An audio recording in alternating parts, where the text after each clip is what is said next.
Praise the Lord. आप सबको friendship day के लिए बहुत बहुत शुभकामनाएं। परमेश्वर आपको बहुत आशीष दे। और हम आज के वचन से जानेंगे कि परमेश्वर किस तरह से हमसे वचनों के द्वारा बातचीत करता है। तो हम बाइबल से पढ़ेंगे गलतियों 6 का 7 वचन भी पढ़ेगा। धोखा न खाओ, परमेश्वर ठट्टों में नहीं उड़ाया जाता, क्योंकि मनुष्य जो बोता है वही काटेगा। हालेलुया। किस तरह से यहाँ वचन में लिखा गया 6 में पढ़ेंगे। जो वचन की शिक्षा पाता है वही सब अच्छी वस्तुओं में सिखाने वाले का वही करें। जैसे जिस 7 में देखा पढ़ा गया कि किस तरह से वचन में लिखा है कि धोखा ना खाओ, परमेश्वर ठट्टों में नहीं उड़ाया जाता, क्योंकि मनुष्य जो बोता है वही काटेगा। अगर 8 में देखेंगे तो उसमें लिखा है क्योंकि जो अपने शरीर के लिए बोता है वही शरीर के द्वारा विनाश की कटनी को काटेगा, और जो आत्मा के लिए बोता है वही आत्मा के द्वारा अनंत जीवन की कटनी काटेगा। हालेलुया। क्योंकि परमेश्वर भला है। परमेश्वर हमारे बारे में ही बातचीत कर रही है। किस तरह से अपने वचन के द्वारा बातचीत करी परमेश्वर ने कि अगर हम वचन में देखेंगे नीति वचन 6 में 11 के 25 में लिखा है कि किस तरह से परमेश्वर जब हम कह रहा उद्धार प्रणाली हष्टपुष्ट हो जाता है और जो दूसरों की खेती सींचता है उसकी भी वे सींची जाएगी। तो यहाँ परमेश्वर हमें वचन के द्वारा बातचीत कर रहे हैं कि किस तरह से जो मनुष्य बोता है वही वह काटेगा। तो इसी तरह बाइबल वचन से ही हमने देखा, और बाइबल वचन से ही आप पढ़ोगे कि किस तरह से परमेश्वर हमसे बाइबल के वचनों के द्वारा बातचीत करता है कि जो मनुष्य बोता है वही काटेगा। धोखा मत खाओ, परमेश्वर ठट्टों में नहीं उड़ाया जाता है, क्योंकि मनुष्य जो कुछ बोता है वही काटेगा। जैसे हमने इस वचन में देखा कि हमारी जो जिम्मेदारियों को परमेश्वर याद दिलाता है कि हमारे हर विचार, हर शब्द में, हर काम में एक बीज की तरह है। जो भी हम काम करते हैं वो भी एक बीज की तरह है। यदि हम प्रेम, दया और विश्वास और आज्ञाकारिता का बीज बोते हैं तो परमेश्वर हमें समय पर क्या करता है, अनंत जीवन देगा और हमें फलवंत करेगा। क्योंकि परमेश्वर हमारे कार्यों के ही द्वारा हमें फलवंत करता है। और परमेश्वर कैसे मनुष्य से घृणा करता है। यदि हम एक दूसरे से घृणा करें, छल करें और हम स्वार्थी बातों में रहें तो पता है क्या है, उसका परिणाम भी क्या होगा कि वो हमें ही भुगतना पड़ेगा। परमेश्वर न्यायी है, वे हर व्यक्ति को उसके कर्मों के अनुसार प्रतिफल देता है।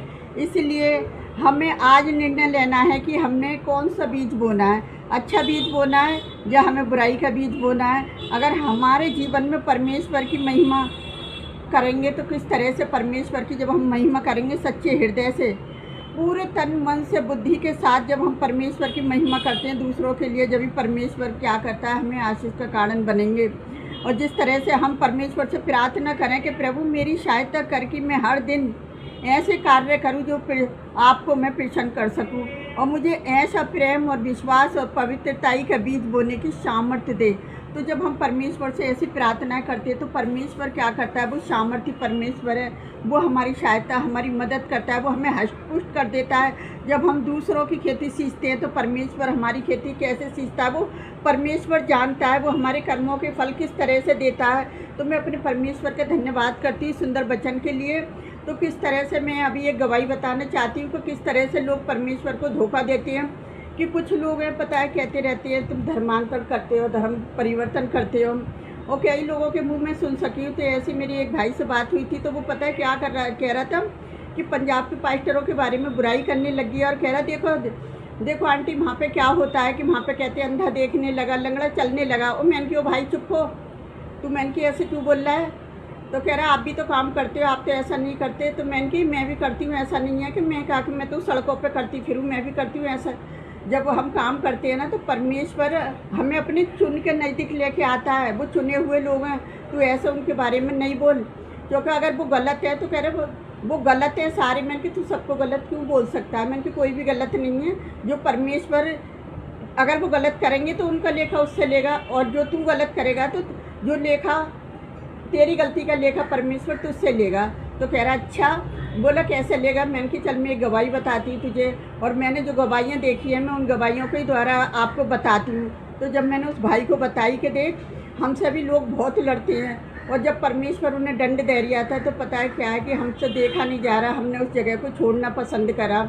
तो फिर मैंने एक गवाही बताई उसे कि हमारी सेवकाई को रोकने के लिए जब हमारे घर में ऐसे कार्य होते थे, बड़े बड़े चमत्कार होते थे परमेश्वर के द्वारा, तो मैंने कि वो कार्य हम नहीं करते मेरे भाई, परमेश्वर अंधों की आंखें खोल सकता है। परमेश्वर के नाम से लंगड़े चल सकते हैं, अंधे देख सकते हैं यीशु मसीह के नाम से, क्योंकि यीशु मसीह ने जो हमारे लिए बलिदान करा, क्यों करा? वो पापियों को बचाने के लिए बलिदान हुआ था। तो इसीलिए हम उस बलिदान को याद करके जब परमेश्वर के कार्यों को करते हैं तो परमेश्वर उन्हें आशीष देता है, और जो सामने वाले का विश्वास होता है ना, तभी जाके परमेश्वर कुछ कार्य करता है। हम तो प्रार्थना करते हैं, बाकी परिवर्तन करना तो परमेश्वर का काम है, परमेश्वर जीवन को बदलता है। तो कहता अच्छा। तो फिर मैंने बोला, मैंने कि आज के बाद ऐसा नहीं बोलना। तो कह रहा मैं कान पकड़ रहा हूँ, आज के बाद ही मैं नहीं बोलूँगा। तो मैंने कि तू ऐसा बोलेगा तो मुझे नहीं पता तेरे ऊपर क्या विपत्ति आ जाए। तो कहता अच्छा, मैं आज के बाद कभी भी नहीं बोलूँगा किसी के भी बारे में। तो मैं परमेश्वर का धन्यवाद करती हूँ कि इतना अच्छा वो लड़का था कि मतलब परमेश्वर की 1-2 गवाही सुनाई थी। मेरे तो जीवन में इतना काम परमेश्वर ने कर रखा है कि जब मैं एक ही गवाही सुना दूँ लोगों के तो कान खुल जाते हैं कि मतलब हाँ, ये क्या गवाही सुनाई है। जब मैंने उसे गवाही सुनाई कि एक लेडीज़ हमारे पीछे पड़े, क्या ये जेंट्स हमारे पीछे पड़े कि इन्हें काम हम करने नहीं देंगे यहाँ पे। हमने सोचा काम हमारा काम करना है, प्रार्थना करना, बाकी काम करना परमेश्वर हमारी ओर से लड़ने वाला परमेश्वर है। तो मैंने उसको बताई कि जो औरत तुमने पता है क्या करा, वो हमसे तो कुछ कह नहीं सकी। कहती थी कि ये तो जब भी वो हमसे लड़ती तो हम उसको बोलते कि हम तो अपने घर में कुछ भी करें, परमेश्वर की महिमा करें, परमेश्वर की स्तुति करें, जो तुझे करना है कर ले। अब उसने देखा कि ये भी बात सही है कि ये तो अपने घर में करते हैं। उसने क्या करा, लोगों को रोकना शुरू कर दिया। और जब उसने लोगों को रोकना शुरू कर दिया तो फिर सोच रही कि प्रार्थना बंद हो जाएगी, लेकिन हमने क्या करा, प्रार्थना बंद नहीं करी। हमने प्रार्थना हमेशा शुरू रखी अपनी। और जब हम प्रार्थना में लगातार लगे रहे और क्या करा, हमने एक दिन सोचा कि रोज़ 25 साल हो गए लोगों की लड़ाई बंद नहीं होती। जब हमने वहाँ से छोड़ने का फैसला करा तो परमेश्वर ने भी पता है क्या करा, जिस औरत ने हमारी सेवकाई को रोका उसको ही परमेश्वर ने दुनिया से उठा दिया। और हमें अच्छा नहीं लगा कि ये बहुत बुरा हुआ। जब मैंने वो उस लड़के को ये गवाही सुनाई तो वो एकदम हैरान रह गया। तो कह रहा मैं भी नहीं बोलूँगा आज के बाद। तो मेरे प्रिय भाई बहनों, आप भी लोगों को बताओ कि परमेश्वर को ठट्टों में नहीं उड़ाया जा सकता। परमेश्वर ठट्टों में नहीं, जब हम परमेश्वर को ठट्टों में उड़ाते हैं ना तो परमेश्वर हमें ठट्टों में उड़वा देता है। जब हम लोगों को बचाने के लिए परमेश्वर ने हमें इस जगत में भेजा है कि तुम बहुत से प्राणियों को बचा सकें, बहुत से लोगों के प्राणों को हम बचा सकें, तो हम बचाने के लिए आए हैं। तो उसने एक बात और मेरे से कही कि मुझे गुस्सा बहुत जल्दी आता है कि कई बार लोग पता है क्या दारू पी के घरों में लड़ाई झगड़ा करते हैं, तो मुझे गुस्सा आती है कि मैं उन्हें मारूं, मैं जान से। मैं कि तू जान से मारना चाहता है, तुझे किसने हक दे दिया जान से मारने का? कह रहा मुझे गुस्सा आता है जब उनके बच्चे रोते हैं। तो मैंने कि हमारा परमेश्वर बताता है कि हमें दुआ करनी है, और जब हम दुआ करते हैं तो कह रहा क्या होता है फिर? मैंने कि वो परमेश्वर जाने, जब वो विश्वास करेंगे ना उसके घर वाले तो वो उसके साथ ऐसा अच्छा हो जाएगा। तो कह रहा अच्छा। तो मैंने कि हमें तो प्रार्थना करनी है, बस तू इतना गुस्सा मत करे कर लोगों पर। मैंने कि प्रार्थना किया कर ताकि लोगों का जीवन बदल सके। तो मैं परमेश्वर का धन्यवाद करती हूँ कि इस जगह पे हमें इतना प्रचार करने की ज़रूरत नहीं पड़ी। उसने इतना लड़के ने प्रचार कर दिया कि ये बहुत अच्छी आंटी है, ये बहुत अच्छा परिवार है। फिर मैंने उसको बोला तू ज़्यादा तारीफ़ मत कर, बस कर। क्योंकि कहते हैं ना मूड, कहते हैं वो वचन में लिखा है जैसे मूड के मुँह लगना ना, कहते हैं वो कि मूर्ख के मुँह लगना है ना, बालू में तो बोझ है और उसका क्रोध उससे भी ज़्यादा भारी है। तो मैंने कि ऐसे मूढ़ों के मुंह मत लगवा और तू चुपचाप रहे, शांत रहे, जो कुछ करना है परमेश्वर को करना है। तो कहता है अच्छा। उसी दिन से वो परमेश्वर का मैं धन्यवाद करती हूँ। मैंने कि तू पीछे कितनी भी तारीफ़ करता रहे हमारी, लेकिन हमारे सामने हमारी तारीफ़ नहीं करे, हमारे परमेश्वर की तारीफ़ कर, वही हमारे लिए परमेश्वर तुझे आशीष देगा। तो कहता है अच्छा चलो ठीक है। तो मैं परमेश्वर का धन्यवाद करती हूँ इस गवाही के लिए जो परमेश्वर ने उस लड़के के मन में ऐसी, जब हम किसी को बताएंगे नहीं तो उसका जीवन परिवर्तन कैसे होगा, उसके जीवन में अच्छी बातें कैसे जाएंगी।